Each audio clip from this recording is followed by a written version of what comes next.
Hello, Bl'Art here, with Detested Sorceress, the Act 3, Chapter 9, Part 1 Shinryu fight. We're bringing a team of Sephiroth, Auron, and Gabronth. Gonna fight that witch, gonna fight that Whisker Kitty, it's gonna be great. Before we get too deep into it, be sure to hit that like button, hit the subscribe button if you haven't already, ring that notification bell, you know the drill. This is a team format I've used quite a bit since it's became available. The Gabronth Sephiroth combo along with the counter tank. In my experience, it's been a lot of fun to play. It's been pretty powerful. I think Gabronth FR is a little awkward in most cases, but alongside Sephiroth, it's really quite powerful. And with the counter tank to just kind of round it out, it works really well. It is kind of funny because this team actually has nearly no auras. I think Gabronth brings a paltry attack aura, but like we're reliant almost entirely on debuffs and BT effects to be dealing the good damage. As luck would have it, though, C90 and Ultima weapons are a hell of a drug. We're rocking all three here.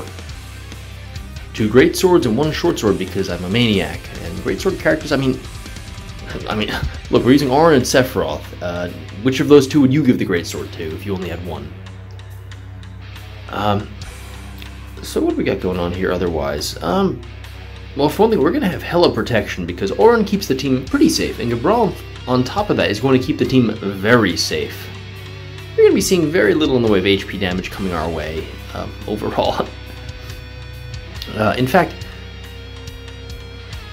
excuse me, the damage is actually so consistent on our end and inconsistent on theirs that I'm able to focus my calls entirely on debuff mitigation, just because the confusion and paralyze effects that the Whisker Kitty can do are kind of annoying. Here we're using Auron's EX. If you've been watching my videos with Auron for a while, you probably noticed I press the EX usually pretty much on cooldown. It might not be the best move just because pushing them back means less free turn damage from counters, but it does a lot of damage on its own. It hits really hard, and on top of that, it gives him a physical attack buff, which makes him hit harder. But it just 100% AOE 4 HP attacks, good potency, potency, haha memes, yes. It's not bad. So I like to push the EX. Plus, hey, shiny button, you gotta press it, right?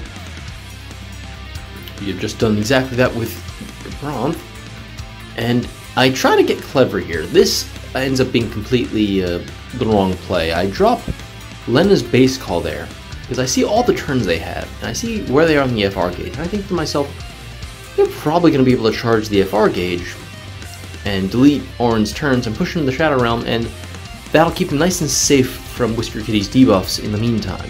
That was my thinking there in applying it. Unfortunately, I look at this point, I look and I'm like, you know what, that actually isn't the way I want to do this, because we are now charged and ready to go.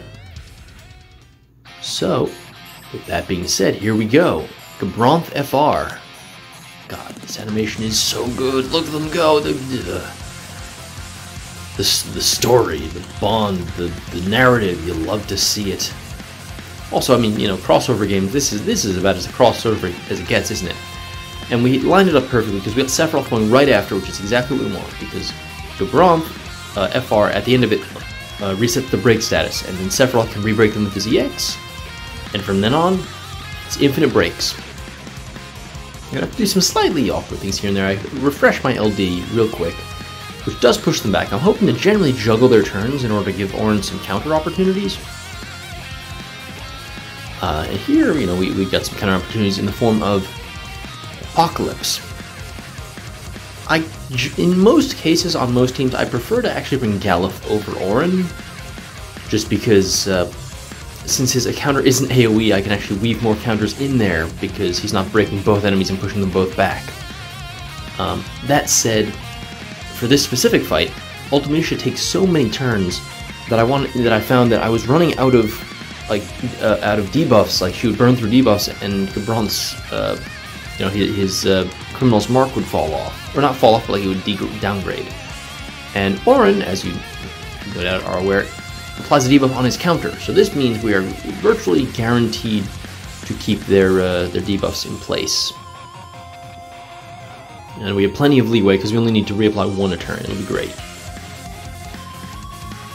There we go. At this point I'm saying, you know what, heck with it. You can push them back. I know I'm giving up a counter right there, or 2 counters right there, but no, only 1 counter because of the way this works. But anyway, it doesn't matter. The point being, look at that. We get good HP bonus. They're about to do another attack. We get another counter off that. Boom, boom, boom. There we go. 3 million damage off the counter. You love to see it. And now, once again, EX, because why the heck not? We're about to go out of force time. We might as well. We are just shy of pushing ulti below her threshold. I was kind of hoping we could make that, but it didn't work out that way. Unfortunately, Auron is now down to 1 turn on the, what do you call it? The Windrake Ward. So he's, as you can see, the way the counters are shaken out, he's no longer protected from those debuffs that we were trying to avoid, which is a shame. But anyway, they are now in force time, and they're going to be deleting the heck out of, well, you know, everyone's turns at this point. The timing is pretty hilarious because Ultimecia is going to be hitting us with that all attack, and that's deleting everyone's turns, and in many cases that would be a pretty scary thing because that's a lot of turns to give up. However, this team is literally invincible, and we do not care. We have the Gabranth AA and BT effects, along with Auron just generally being a tanky fellow. We have nothing to worry about here. And so Hell's Judgment, here we go, everyone's set to 1. The counter actually swaps them, and so B's going to go, and this is actually kind of sad. He hits the Paralyze on Auron, and so that's going to be 3 turns in which we are not getting counterattacks, and that's kind of sad. That's definitely a damage loss. However, as I mentioned, we're completely invincible and don't care at all about the damage that they're dealing. So they're going to just do some brave attacks, it doesn't matter. And then we're going to go ahead and real quick let the Mog call. Yes, Mog. We're going to go ahead and remove our debuff so Auron is no longer paralyzed. That means he can counter to his heart's content on their turn. Debating between pressing the free AA there, and I decided, you know what, no, I'm just going to refresh my debuffs here just to make sure when I push the threshold nothing annoying happens. Hell's Judgment, again, of course. Yeah, overall, this fight is pretty simple, pretty straightforward, but, you know, it has some stuff to, you know, it has some turn warps, it has that the recast loop can be dangerous if you don't bring a defensive character. I think what I'm seeing is a lot of off-turn units, and what I think I'm really taking away from this is, at this point we have so many defensive and off-turn options that we don't really have to worry about, oh, they're just going to hit us with some brave and HP attacks. It doesn't really matter. At this point we're more worried about the Paralyze being an annoyance. Not to say this fight is free, it's far from it. I'd say you do need to think, because in theory, as you saw, if you're not bringing someone like Auron or Galuf, they could just delete your entire team's turns and hit you with 7 to 8 turns in a row, and that can definitely take most teams out. Which is why I decided to go with the heavy HP damage mitigation. Now, into the second force time. Something I kind of like about the Gabranth-Sephiroth combo is the way it syncs up. It actually is kind of convenient for me in the music side of things, because usually I end up having to kind of figure out, okay, well, you know, between the FR and the burst, if it's not on the one character, I have to figure out whose music gets to play at different points. And the rhythm with Gabranth and Sephiroth I find is I always press Gabranth FR, then Sephiroth BT effect, and then later I press Sephiroth BT and then Gabranth. So I get to use both their musics, and you know, I don't know, if you've been paying attention to this channel for a while, picking out the music for fights is one of my favorite parts of creating content for this game. Anyway, that's a random tangent, but we're going into the Bahamut summon now. We are trying to take advantage of the raised HP damage cap, and of course the EX charge that Bahamut provides. So we go in with 6 turns to go. And we could have maybe gone in with like 7 and gotten some free counters off the threshold that we were going to be forcing, but it ends up working out for the best, I'd say, because damn, is this a high damage situation right here.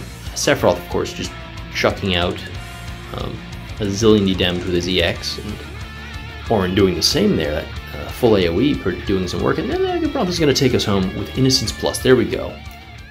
And there we have it. Gabranth, Auron, and Sephiroth taking down Ultimecia and the Whisker Kitty. Coral. Anyway, I hope you enjoyed. Thank you for watching, and I'll see you in the next video. Adios.